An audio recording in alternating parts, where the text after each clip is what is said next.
Décryptage.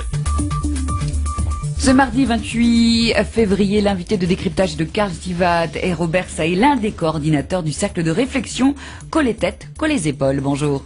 Bonjour Robert Sailly. Bonjour à tous, bonjour aux auditeurs et bonjour à vous qui m'interviewez. Alors vous êtes l'un des coordinateurs du cercle de réflexion Colle les têtes, colle les épaules, une appellation qui parle d'elle-même. Mais si vous deviez présenter les contours d'un cercle de réflexion, que diriez-vous à ceux qui souhaitent en savoir davantage? Bien, je leur dirais déjà que tout le peuple martiniquais exprime cette préoccupation que les gens s'asseyent autour d'une table pour résoudre les problèmes qui sont vraiment graves dans notre pays.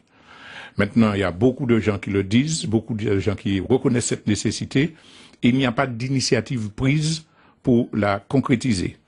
Donc, avec un certain nombre de militants, d'amis, de gens de différents horizons, nous avons discuté pour essayer de lancer cet espace pour appeler tous ceux qui souhaitent échanger leurs idées, pas débattre, faire cancan, échanger leurs idées dans un esprit de tolérance et de respect mutuel, avec comme boussole chercher ce qui peut nous rassembler pour notre pays, donc pour inviter tous ces gens-là à se réunir, à voir les questions à discuter, le timing, et en même temps pacifier un peu la situation. Alors, c'est une petite anecdote, le nom a été proposé par un compatriote vivant dans l'émigration et qui participait à l'une des premières réunions. Alors justement, il y a déjà eu 2 rencontres publiques en dehors du travail de coordination en interne, 2 rencontres publiques, mais qui aujourd'hui peut prendre part à Colle les têtes, colle les épaules? Je dirais tout Martiniquais, toute Martiniquaise, et même tout étranger vivant en Martinique et adoptant notre pays et ayant la volonté de participer à sa construction, ils sont membres de droit, en fait, de ce cercle, de ce genre d'espace où il s'agit de construire ensemble, non pas de venir obéir à une consigne d'un parti ou d'une église en particulier, mais construire ensemble. Robert Sailly, c'est presque un défi aujourd'hui que de proposer un tel espace de débat et d'échange en Martinique sans pour autant risquer, allez, je veux dire, la récupération de X ou Y du non de cette réflexion collective. Alors, il y a 2 choses à répondre à cette affaire. D'abord, Fanon, que tout le monde a encensé sans peut-être bien le connaître, avait montré que l'un des drames dans les pays colonisés, c'est qu'on copie les schémas politiques, les schémas de partis, les schémas électoralistes de l'Occident, et que ça brime en quelque part des tendances qui sont chez nous de résoudre les choses par consensus, qui sont plus proches des civilisations meilleures qui nous ont créées. C'est la première chose. Et puis deuxièmement, la façon de concevoir les échanges, le fait que le poids des partis politiques ne peut pas s'imposer dans une telle dynamique.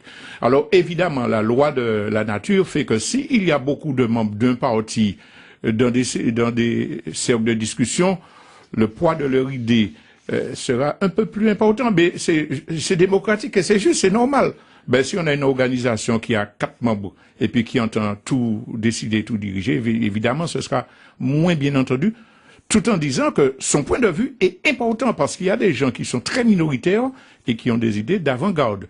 Alors justement, récupération, je ne crois pas, si cet esprit que nous avons tous en Martinique, et de nous réunir en quelque part, souvent je dis à certains amis que ces mêmes gens qui s'insultent, qui font des cancans, qui font semblant d'être irréconciliables devant les télés, dans les radios ou dans les plénières, dans la vie, ils ont boire ensemble, ils ont fait football ensemble. Là, ils ont rentré caillou indépendantistes, qui manger papa départementaliste.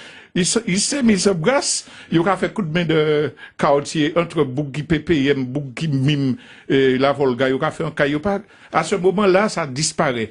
Parce que au fond de nous, il y a cette envie de nous retrouver. Donc, il faut nous débarrasser des mécanismes, je sais pas, de tout ce poids de division.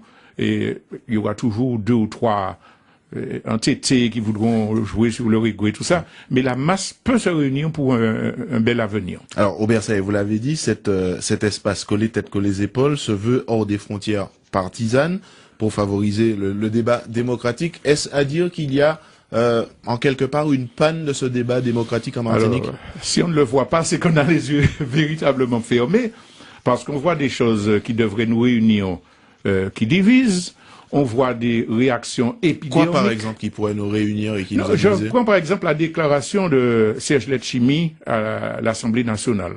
C'est quelque chose de fort et qui aurait dû tout de suite entraîner l'adhésion et faire taire les divisions. Même si par ailleurs, on critique très vertement ces choix économiques, ces stratégies politiciennes pour la collectivité. Ça, c'est de bonne guerre.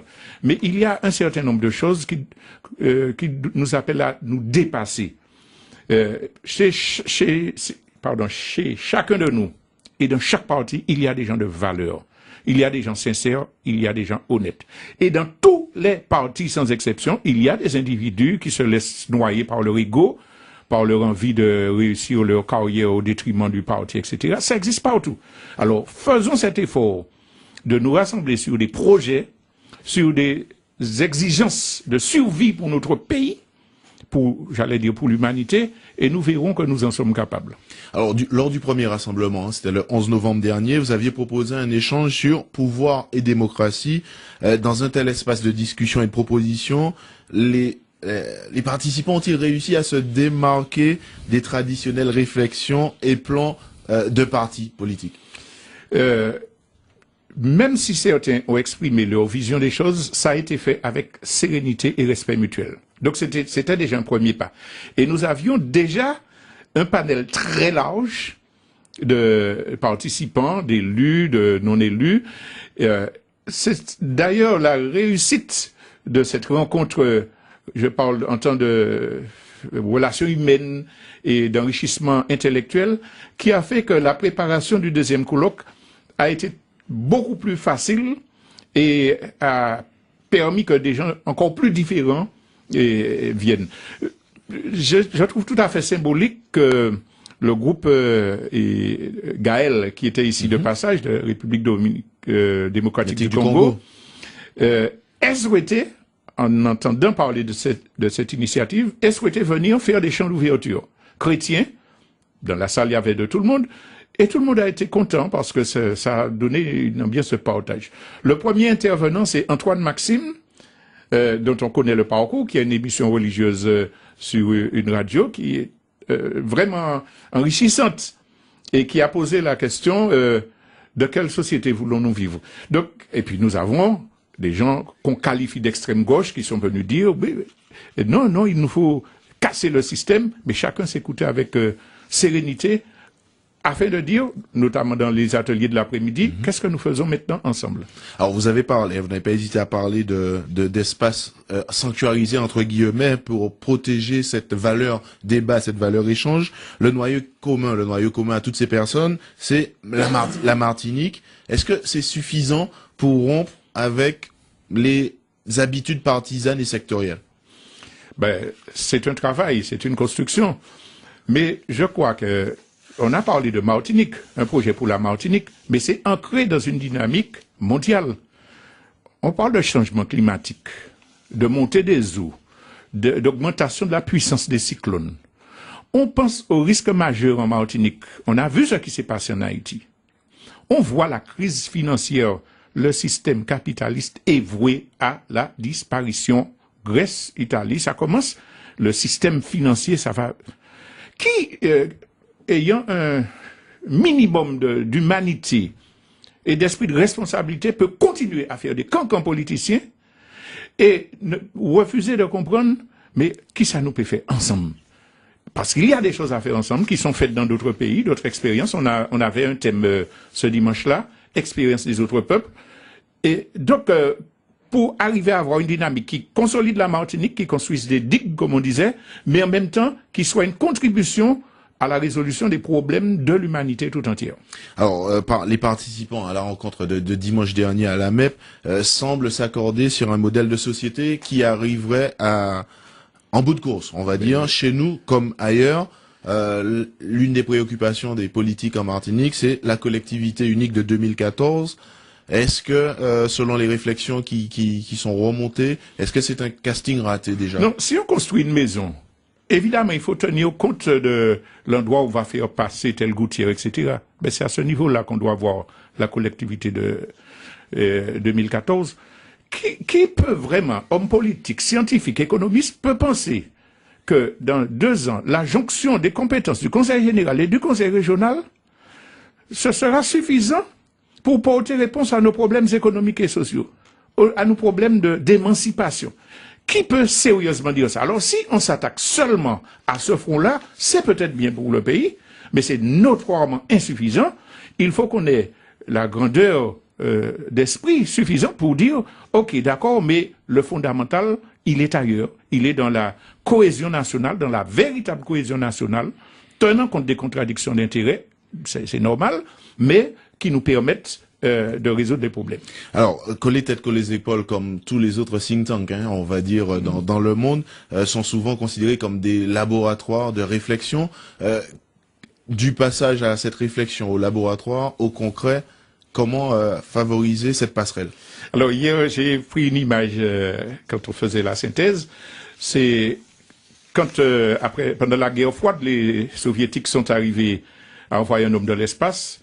Les États-Unis ont dit, il faut mettre les pieds sur la Lune. Voilà. Eh bien, nous avons un challenge à relever. Ils ont dit ça, ils ont réuni tous les laboratoires qui s'occupaient de spatial des États-Unis sous la coupe de la NASA en 58. Avec les 8000 employés, ils ont créé des villages où les gens vivaient là avec leurs familles, à tous les niveaux, praticiens, travaillaient, pensaient, trouvaient la solution. Ils ont trouvé et ils ont réalisé. Et nous avons les experts, nous avons les praticiens, nous avons la matière grise nécessaire.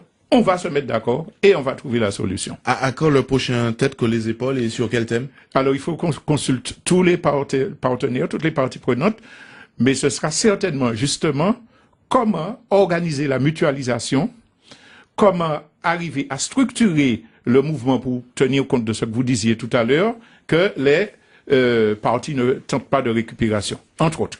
Merci Robert Saï, merci d'avoir répondu à nos questions. Décryptage.